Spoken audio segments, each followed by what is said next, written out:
Oke, benar nggak Allah minta disembah? Matius 4 ayat 8 betul kan Yesus sama iblis besti kan? Pergi ke bukit Besti. itu ciptakan. Kalau Yesus sama iblis besti, artinya Yesus mengikuti iblis. Tetapi di sini bahkan Yesus mengusir iblis, enyahlah kau. Perhatikan nih di ayat terakhirnya. Perhatikan. Maka tenang. Di ayat 19, di ayat 10-nya, maka berkatalah Yesus kepadanya, enyahlah iblis. Enyahlah iblis. Bagaimana kamu katakan mereka besti? Yang besti itu Allah dan iblis. Oke. Iblis dan Yesus. Baik. Iblis dan Yesus di Matius 4 ayat 8 itu pergi bersama mereka kan ke bukit itu kan. Oke, tapi mereka, kan? ujung-ujungnya dikatakan enyah nggak iblis? Gak usah itu, gak usah keloncat dulu, aku ikuti Masa kamu mainmu. tidak baca sampai terakhir? Aku ikuti mainmu.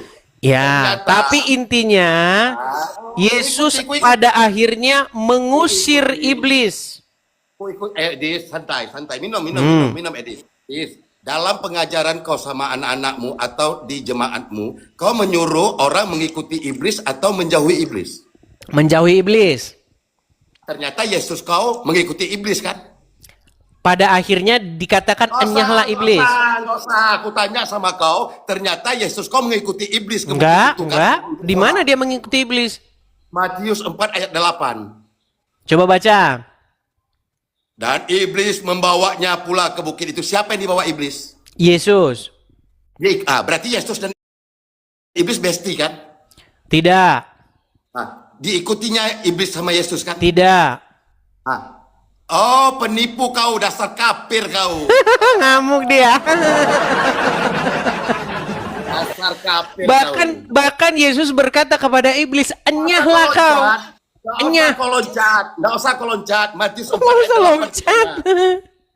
Matius 4 ayat 8 kutanya, kau mengajarkan ke anak kau jangan mengikuti iblis. Ternyata Yesus kau mengikuti iblis. Dasar kafir penyembah Tuhan beranak kau. Marah-marah dia. Sudah? Sudah? Udah kau akui. Oke, Sudah. satu. Akui tenang. Saya mau gantian dulu. Gimana? Masa nggak gantian? Yang bestian, sebentar. Yang bestian sama setan itu Muhammad. Nih, saya kasih hadisnya. Saya kasih hadisnya. Yang bestian sama Muhammad. Perhatikan. Tenang. Nih, saya bacakan hadisnya. Tidaklah. Kenapa kamu takut ditanya? Takut ditanya dia. Alkitab, kawannya harus. Kenapa kamu takut ditanya? Gun Saleh, kamu kan telah mengatakan kepada saya bahwasanya Yesus bestian dengan iblis. Saya bantah. Di ayat ini, di ayat terakhirnya dikatakan Yesus berkata kepada iblis, enyahlah kau. Dikatakan enyah. Bagaimana mungkin mereka besti kalau dikatakan enyahlah kau? Nggak usah kau loncat. Yang dibawa iblis siapa? Kau bilang Yesus. Tuh. Susah ini orang ini. Oke. Sekarang saya mau tanya sama kamu.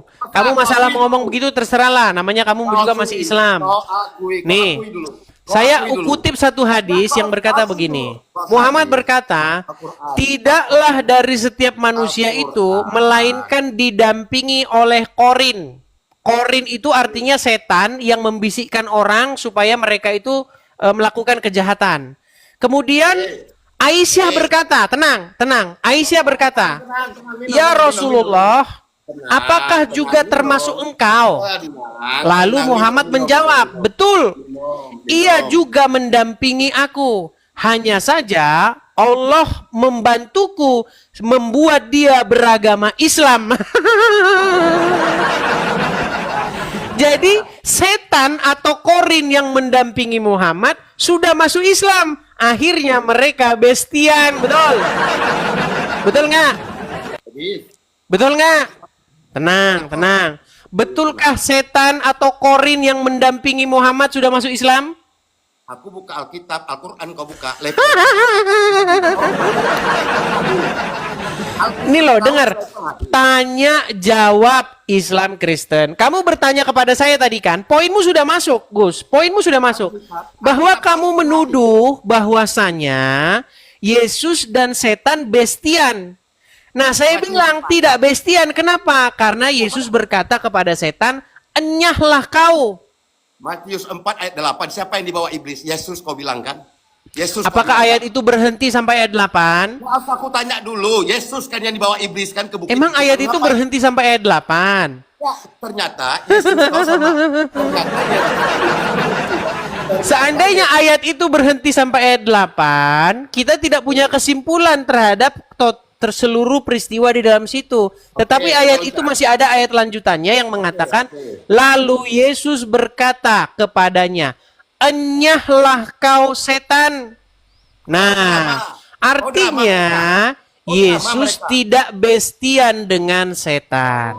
Sementara di dalam hadis, Aisyah pernah bertanya kepada Muhammad.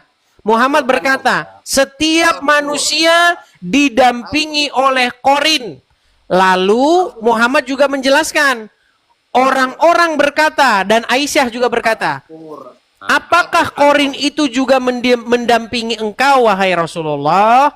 Rasulullah menjawab, betul, ia mendampingiku juga. Hanya saja Allah menolongku, maka ia menjadi seorang muslim. Dan dia tidaklah memerintahkanku kecuali kepada kebaikan. Jadi ada setan yang memerintahkan kepada kebaikan. Jadi setan sudah masuk Islam. boleh aku bicara. Yang namanya setan, dengar. Apa yang dikatakan oleh Tuhan Yesus terhadap setan? Tenang. Setan itu adalah bapak segala dusta, kata Tuhan Yesus. Sementara menurut Muhammad, setan sudah masuk Islam dan dia memerintahkan Muhammad hal-hal yang baik. Makanya, apa yang diajarkan Muhammad? Boleh berdusta. Ya terang aja Muhammad mengajarkan boleh berdusta karena ajaran yang didapatkan dari setan. Boleh aku bertanya? Silakan. Pak, level Alkitab kau selevel Al-Qur'anku atau hadis? Bahkan Quran dan hadismu itu tidak bisa dibandingkan dengan Bible. Aku buka Alkitab, berarti kau buka Al-Quran sama aku. Oke, jadi kamu nggak percaya hadis ini? Gak usah kau nyinyir, gak usah kau nyinyir. Jadi kau tak percaya hadis ini? Kalau aku buka Alkitab, Enggak, saya tanya sama kamu. Apakah kamu percaya hadis yang barusan saya bacakan? berarti level Alkitab kau selevel hadis. Tidak jarani dia menjawab. Saya nggak bilang bahwa Bible selevel dengan Quran, Bible selevel dengan hadis. Saya cuma tanya, apakah Anda percaya hadis yang barusan saya kutip? Alkitab kau selevel hadis. Pergilah kau setan, pergilah kau. Hush. Pergilah kau setan.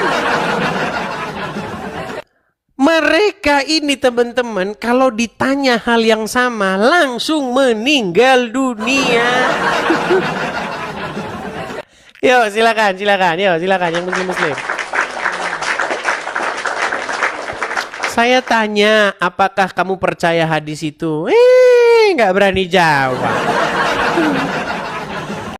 Iya, shalom teman-teman semua. Terima kasih sudah menonton video ini dan kiranya video ini bisa mengedukasi kita semua serta menyadarkan saudara-saudara kita para polemikus yang selama ini mereka selalu menyampaikan tuduhan-tuduhan terhadap kekristenan, fitnahan, dan bahkan hujatan terhadap Kristus.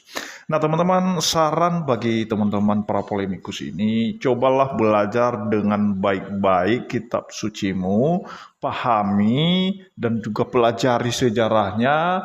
Pokoknya perdalamlah supaya kamu lebih sadar lagi akan ajaran yang kamu sedang imani sekarang ini. Dan juga tidak tertutup kemungkinan kepada saudara-saudara Kristen belajar dengan baik tentang kebenaran firman Tuhan, supaya tidak diombang-ambingkan imanmu, karena kita tahu bahwa zaman ini adalah zaman teknologi, yang dimana bisa saja kita mengakses pengajaran-pengajaran yang benar, dan juga bisa diakses pengajaran-pengajaran yang menyimpang dari kebenaran Alkitab itu sendiri. Oleh karena itu, mari belajar dengan baik dan benar, dan serta melakukannya. Karena itulah yang dikehendaki Tuhan dalam hidup kita. Dan kita sudah menyaksikan teman-teman ya, bagaimana kualitas para polemikus ketika mereka berdebat dengan para apologet Kristen. Dan itu sangat-sangat jauh beda kelasnya teman-teman, sejauh langit dari bumi. Dan kita lihat dan kita sudah menyaksikan itu. Dan itu adalah fakta bagaimana Gun Saleh tadi, dia menyampaikan tuduhan-tuduhan yang berdasarkan asumsinya, yang berdasarkan fitnahan karena kebenciannya terhadap kekristenan, sehingga dia mengatakan bahwa Tuhan Yesus itu besti dengan iblis. Dan Edis sudah menjawab bahwa justru Tuhan Yesus menghalau iblis itu, bahkan dia mengatakan enyahlah. Ya, artinya enyahlah dari hadapanku. Dan itu bukti bahwa Yesus tidak pernah kompromi dengan pekerjaan iblis, teman-teman ya. Dan ketika disampaikan pertanyaan-pertanyaan dan atau argumen-argumen itu dikembalikan kepada mereka, teman-teman ya, nah mereka tidak bisa menjawab. Karena kenapa? Karena apa yang disampaikan oleh Edis tercatat semua di dalam kitab suci mereka. Dan itu susah mereka bantah. Kenapa? Karena memang tertulis demikian. Nah, itulah kenapa sebabnya mereka itu agak rumit ya kalau kita yang mempertanyakan tentang iman dan pengajaran mereka. Kenapa? Karena memang tidak bisa mereka bertanggungjawabkan. Bahkan kita menerima pertanyaan yang bertubi-tubi dari mereka, bahkan sampai ratusan pertanyaan pun itu apologet Kristen itu sanggup menjawabnya. Kenapa? Karena memang apologet Kristen itu belajar dengan baik tentang isi kitab sucinya, sehingga dia bisa memberikan jawaban kepada siapapun yang mempertanyakan tentang imannya. Itu saja yang perlu saya sampaikan kepada kita semua, dan kiranya Tuhan Yesus memberkati kita semua. Shalom.